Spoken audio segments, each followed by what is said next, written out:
দর্শক, আমরা এতক্ষণ শুনছিলাম সুনামগঞ্জের পরিস্থিতি। এখন এই বন্যার বিষয়ে ফেনীর পরিস্থিতি জানতে আমাদের সাথে যুক্ত হচ্ছেন সহকর্মী আজাদ মালদার।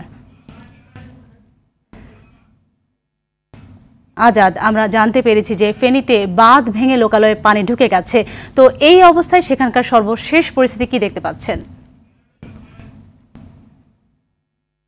ফেনীর মুহুরী নদীর বাঁধ ভেঙে প্রায় ৬০টি স্থানে ভাঙন দেখা দিয়েছে।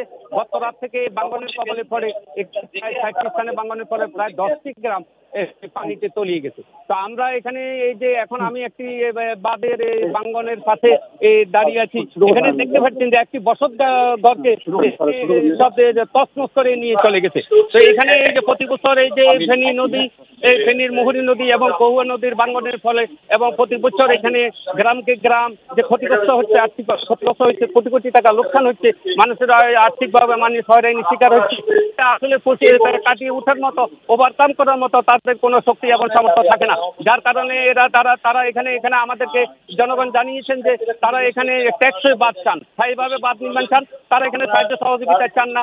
তারা এখানে এই যে বারবার যে ক্ষতিগ্রস্ত হচ্ছেন তাদের আর্থিকভাবে, তাদের এই যে ফসলি জমি, তাদের মাছের গ্যার, গবাদি পশু এবং যে আপনার রাস্তাঘাট, স্কুল কলেজ, হাট বাজার সবকিছু তলিয়ে যাচ্ছে। এখানে কোটি কোটি টাকা এই যে অবকাঠামো নষ্ট হয়ে যাচ্ছে, বাড়িঘরে ভেঙে চুরে সরকার হয়ে যাচ্ছে। আসলে মানুষ এভাবে যে বারবার ক্ষতিগ্রস্ত হচ্ছে, এটার উত্তরণের জন্য এটা মানুষের দিশেহারা হয়ে পড়ছে। এটা কিভাবে এই উত্তরণ থেকে মানুষ এই যে এই বারবার মুহুরী নদীর ভাঙন থেকে ফেনীর দুঃখ, হোয়াঙ্গ নদী, এই ফেনী পরশুরামবাসী, ফুলগাজীবাসীর দুঃখ হলো এই মুহুরী নদী এবং কহুয়া নদী। এই নদীর এই যে সংকট থেকে উত্তরণের জন্য তারা প্রশাসনের কাছে, প্রধানমন্ত্রীর কাছে তারা দৃষ্টি আকর্ষণ করছে, যেন তারা দ্রুত এটা থেকে উত্তরণ পান। এখানে এই যে আমার কাছে যে কয়েকজন সংবাদকর্মী জানিয়েছে তাদের বাড়ি ঘরে পানি উঠেছে, তারা ক্ষতিগ্রস্ত হয়েছে। গত রাত্রে তারা ঘুমাতে পারেন নাই। ফুলগাজী বাজারে ১ হাঁটু কোমর পর্যন্ত পানি গড়িয়েছে, যার কারণে তাদের দোকানপাটের ব্যবসা বাণিজ্যের অনেক ক্ষতিগ্রস্ত হয়েছে।